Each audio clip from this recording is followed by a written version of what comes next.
श्रीमद् भगवद गीता 10वां अध्याय श्लोक संख्या 7वां। एतां विभूतिं योगं च मम यो वेत्ति तत्त्वतः सोऽविकम्पेन योगेन युज्यते नात्र संशयः। भगवान बहुत अच्छी बात कहते हैं कि भगवान के साथ हमारा अविचल योग कैसे होगा। अविचल योग मतलब जो 24 घंटे हो जाए। अब जब से यह पता चले और सदा सदा के लिए हो जाए, तो ये कैसे होगा। भगवान इसके लिए कहते हैं एताम विभूतिम योगम च। ये मेरी जो विभूतियां हैं, विभूतियां कौन सी? बुद्धिर्ज्ञानम असम्मोह क्षमा सत्यम दम सम आदि विभूतियां। और योग भगवान का योग है वही महर्षयः सप्त पूर्वे चत्वारो मनवस्तथा मध्वाभा मानसा जाता येषाम लोक इमा प्रजा। ये भगवान की विभूति और योग को जो तत्वतः जान लेता है अर्थात मान लेता है, तो कहते हैं कि उसका हर समय भगवान के साथ योग हो जाएगा, इसमें कोई संदेह नहीं। क्योंकि सृष्टि में कोई ना कोई व्यक्ति विशेष को देखेगा, कोई ना कोई प्राणी को देखेगा, आदमी देखता ही है। और वह देख करके ये जानेगा अरे ये तो भगवान का, ये भगवान से प्रकट हुआ है। तो किसके साथ योग होगा? भगवान के साथ जुड़ा कि नहीं, भगवान याद आए कि नहीं। ऐसे ही मन में कभी कोई भाव आए, उसको समझ में आएगा ये तो भगवान ही है, भगवान से प्रकट हुआ है। इस प्रकार से भगवान ही उसको हर समय याद आएंगे और जुड़ा रहेगा वो भगवान के साथ। इसलिए भगवान कह रहे हैं कि ये अति सहज।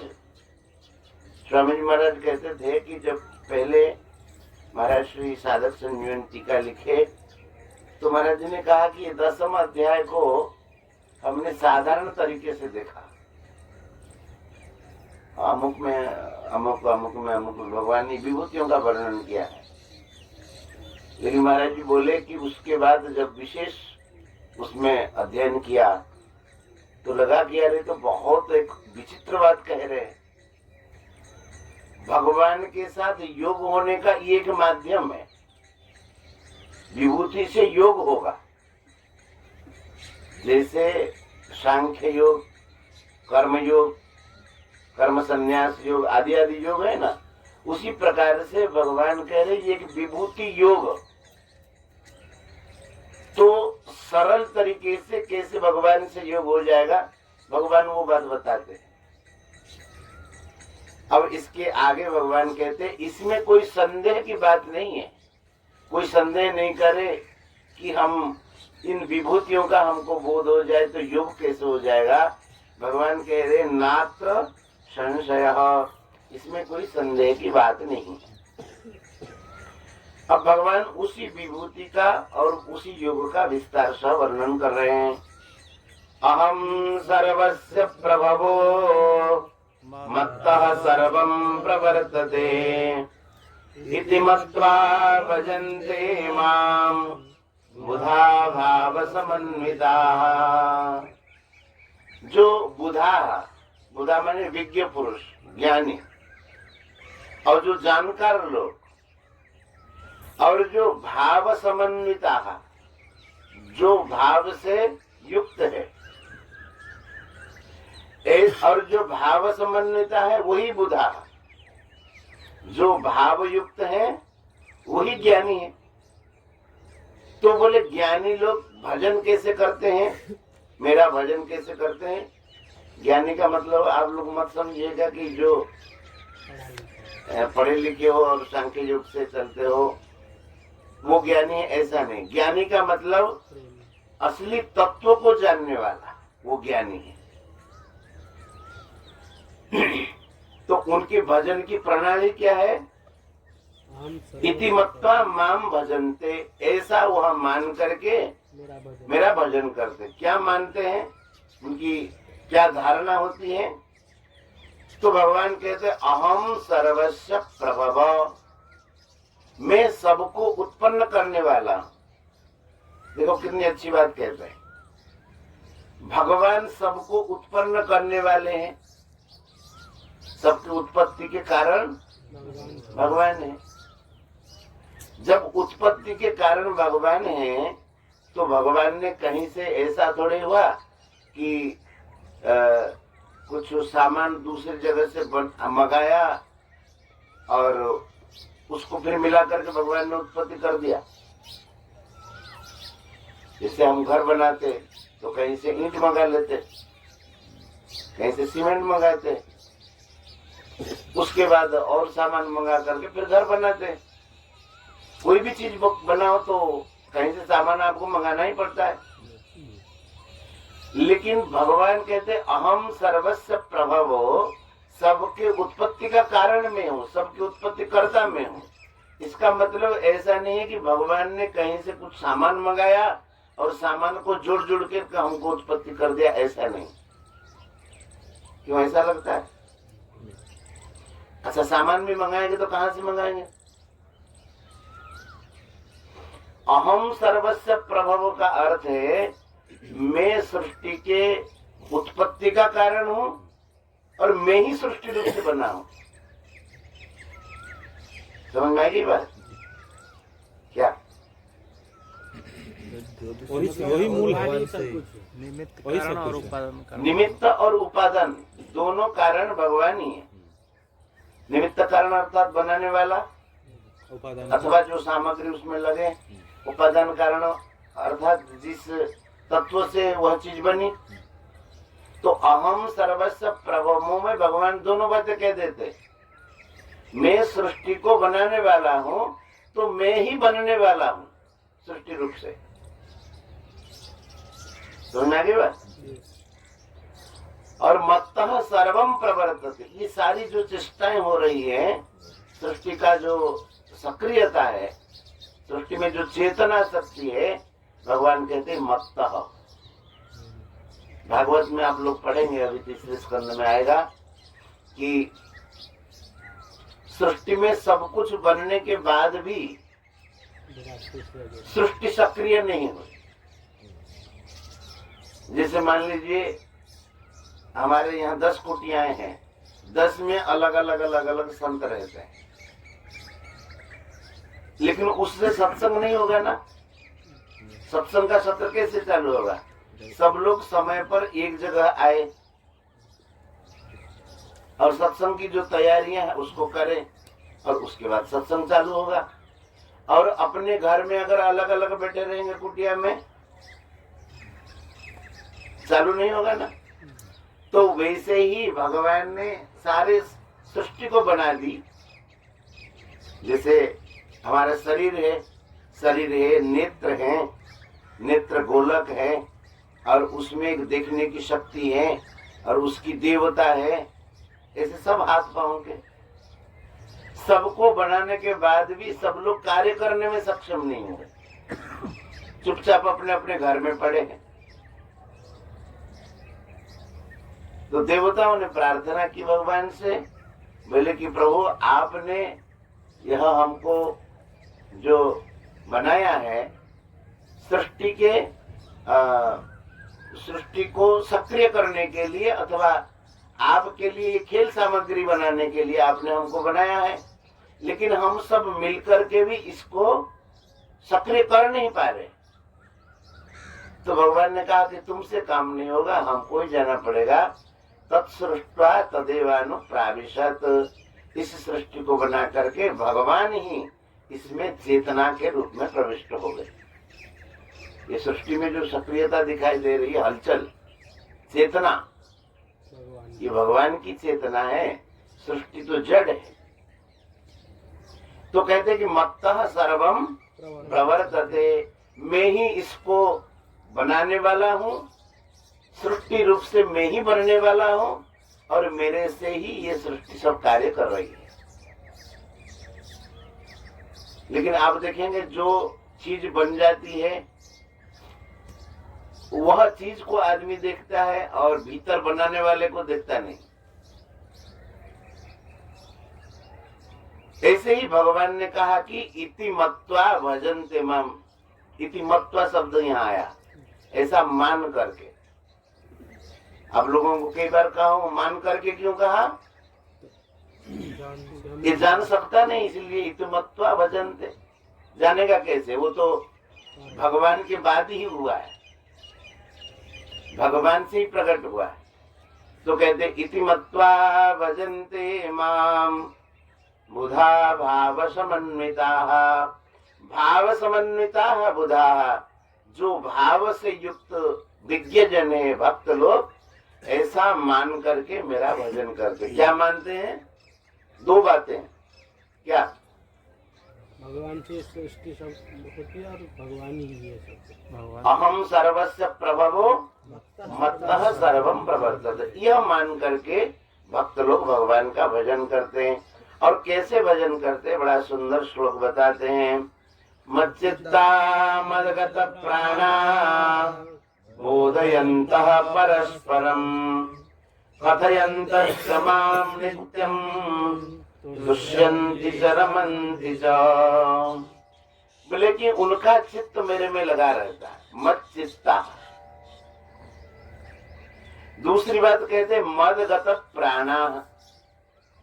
मदगत प्राणा का मतलब उनका जीवन केवल मेरे लिए ही है और कोई काम उनका नहीं है। प्राण जो है मदगत है।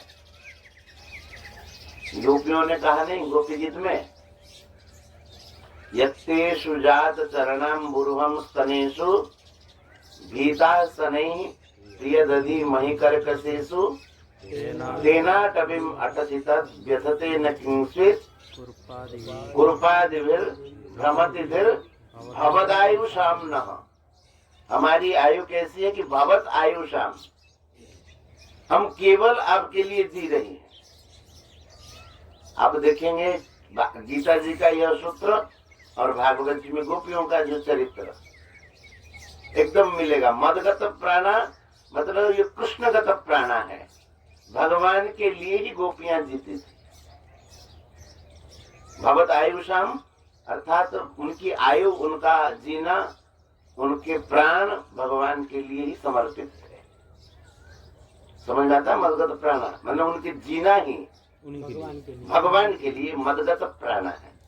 अपने लिए वो जीते नहीं है। और करते क्या है? बोले कुछ तो करते होंगे कि भगवान के लिए जीते हैं तो सोए रहते हैं। बोले नहीं, करते हैं क्या? बोधयन्तः परस्परम, एक दूसरे को भगवान की कथा का बोध कराते रहते। ये बड़ा सुंदर साधन है और लाभ बहुत ज्यादा होगा। कार्य क्या है उनका? परस्पर को भगवत कथा का, भगवान के गुण, भगवान का प्रभाव आदि के संबंध में एक दूसरे को बताते रहते। बोधयन्तः परस्पर। देखो बहुत सी चीजें और बहुत से भ्रम सत्संग से दूर हो जाते हैं।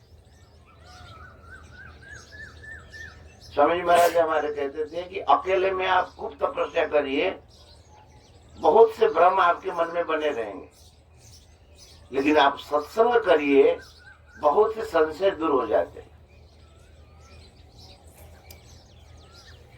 जैसे कोई दीपक हो, दीपक को जला दिया तो आप देखेंगे दीपक औरों को तो प्रकाश करता है, लेकिन दीपक के नीचे अंधकार रहता है। दिया के नीचे अंधेरा नहीं। और उस अंधकार को दूर करने के लिए क्या करना पड़ेगा? और एक दिया जला, उस दीपक के सामने और एक दीपक रख दीजिए। तब क्या होगा? एक दीपक दूसरे दीपक के नीचे के जो अंधकार को वह दूर कर देता है।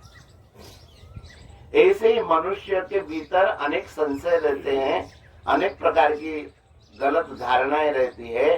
तो भगवान की कथा किसी भक्त के मुख से सुनने से और कहने से वो सारे संशय दूर हो जाते। इसलिए बोधयंता परस्परम का मतलब एक दीपक के सामने एक दीपक रख दिया गया तो उससे क्या होगा, एक से दूसरे के जो भ्रम है, संशय है, वो दूर हो जाएंगे। इसलिए भगवान ने कहा कि भक्त कैसे होते हैं, मत्सिता और मदगत प्राणा बोधयंता परस्परम, आपस में मेरी कथाओं को कहते हैं और सुनते हैं। जैसे सनकादि महापुरुष, उनका क्या काम क्या है, उनका एक ही काम है, क्या, कथा मात्रिक जीविना। कथा मात्रिक जीविना मतलब जीने का जो आधार है उनका, वो कथा ही जीने का आधार है। तीनों में से एक बन जाते हैं वक्ता, चारों में से एक वक्ता बन जाते हैं और 3 श्रोता बन जाते हैं। कोई दूसरे कहे तो जाकर के सुनते हैं और कोई कहने वाला नहीं हो तो 4 तो है ही, और कोई किसी से कम नहीं। ऐसा मत समझना कि कोई सनत कुमार है तो ये छोटे हैं तो कमजोर है, नहीं, सब बराबर के एक दूसरे से, लेकिन कथा सुनते और आनंद में मग्न होते हैं। जब ठाकुर जी श्री रघुनाथ जी पधारे साकेत धाम में तो हनुमान जी बोले कि प्रभु मैं नहीं जाऊंगा। भगवान ने कहा कि हमको छोड़कर के यहाँ रह जाएंगे आप? बोले जब तक आपकी कथा इस धरती पर रहेगी तब तक मैं यहाँ पर विराजमान रहूंगा और आपकी कथा सुनता रहूंगा। इसलिए राम कथा सुनिवे को आतुर, राम कथा सुनिवे को आतुर, भगवान की कथा सुनने के लिए सदा तत्पर रहते। आप लोगों ने वो कथा सुनी होगी, हनुमान जी महाराज जी को तुलसीदास जी को दर्शन हुआ था हनुमान जी का, तो कथा से पहले आ जाते, कथा के बाद जाते, और कथा के बाद जाते। तो वो प्रेत ने कह दिया कि उन्हीं को जाकर के पकड़ लेना जो कथा से पहले आकर के विराजमान हो जाते। चुपचाप, कोई को पता नहीं चलता कि कोई बड़े महापुरुष है, माला पहनाया जा रहा है, कुछ नहीं, और कथा के बाद चले जाते। तो हनुमान जी भी राम कथा सुनिवे को रसिया, वो भी राम कथा के रसिया है। तो कहते कथयंतश्च माम नित्यम, वो मेरी कथा एक दिन नहीं, माम नित्यम कथयंतः, नित्यम का मतलब प्रतिदिन मेरी कथाओं को कहते सुनते हैं, कभी भी बंद नहीं करते। कथा मात्रिक जीविना का मतलब क्या है, हम लोग अगर एक दिन भोजन न करें तो कैसा लगता है, प्राण निकलने लगते हैं। तो उन कथा ही जीवन है। तो कहते माम नित्यम कथयंतः तुष्यंती च रमन्ति च, ये बहुत बढ़िया बात कहते हैं। तुष्यंती और रमन्ति, उसी में ही संतुष्ट होते हैं और उसी में ही रमण करते हैं। देखो क्या बढ़िया बात। सामान्य मनुष्य, विषय मनुष्य किसमें रमण करता है, विषय में। अब भक्तों के रमण करने का क्या विषय हो गया, भगवान की कथा। और सामान्य पुरुष संसार से कोई चीज मिल जाए तो संतुष्ट रहता है, वाह ये मिल गई। लेकिन भक्त ऐसे संतुष्ट नहीं होते। भक्त कैसे संतुष्ट होंगे, जब भगवान की कथा होगी तब उनकी संतुष्टि आएगी। बोले तुष्यंती और रमन्ति, ज्ञानियों के लिए भी कहा है, कर्म मार्ग के लिए भी कहा है। उनके संत यस्त्वात्मरतिरेव स्यात् आत्मतृप्तश्च मानवः आत्मन्येव संतुष्ट तस्य कार्यं न विद्यते। यह कर्मयोग में जो सिद्ध महापुरुष उनके लिए बना है। वो आत्मरति है, रमन्ति, आत्मरति अपने में रमण करते हैं, और यस्त्वात्मरतिरेव स्यात् आत्मतृप्त, आत्मा में ही तृप्त रहते हैं और आत्मा में ही रमण करते हैं। लेकिन भक्त किस में रमण करते हैं?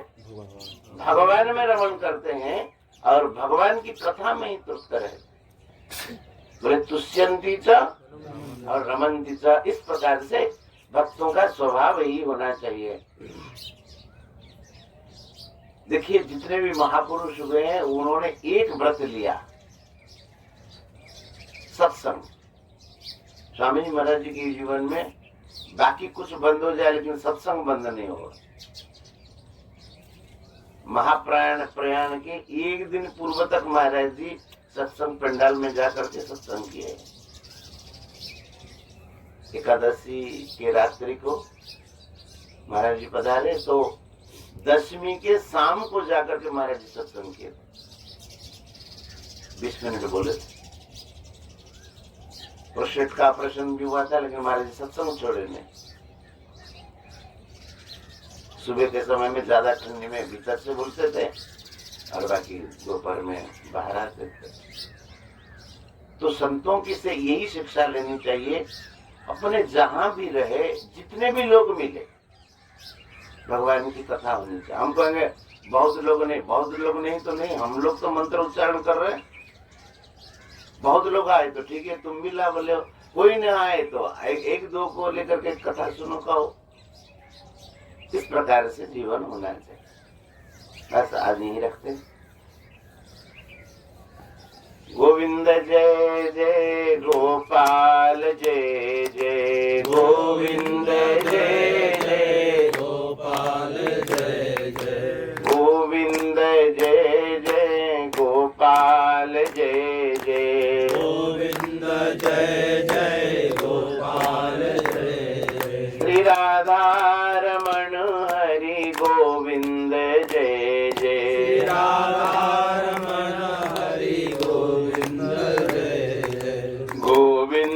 जय जय गोपाल जय जय गोविंद जय जय गोपाल जय जय श्री राधा रमण हरि गोविंद जय जय राधा रमण हरि गोविंद जय श्री राधा रमण हरि गोविंद जय जय राधा रमण हरि गोविंद